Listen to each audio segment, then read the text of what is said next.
It gives me pleasure to contribute to honoring Professor McQuoid-Mason in the celebration of this milestone achievement.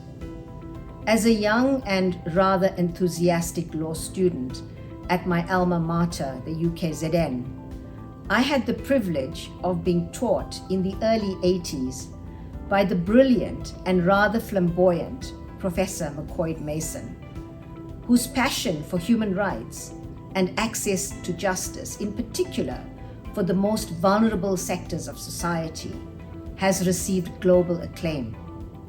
In the context of state capture, the poor and the vulnerable were those most affected. Public funds intended for their upliftment were brazenly stolen by collusion between public officials, including politically exposed persons, and private sector actors. Professor McQuoid-Mason's work and his principles are now more than ever relevant as we strive to rebuild our battered country and to restore faith in the rule of law. Professor McQuoid-Mason has made his mark in many areas of the law and received many awards and accolades.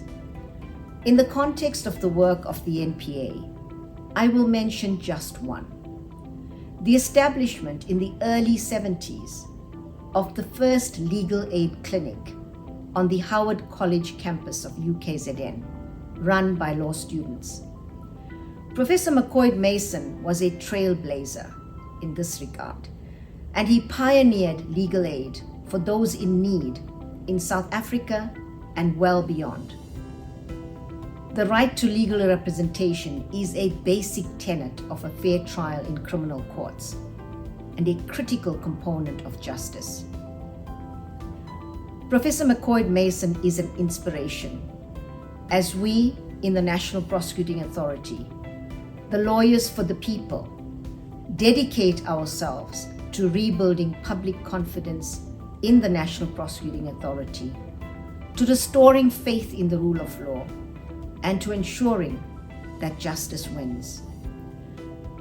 As the father of our nation, President Nelson Mandela, once said, "What counts in life is not the mere fact that we have lived. It is what difference we have made to the lives of others, and that will determine the significance of the life we lead." I thank you, Professor.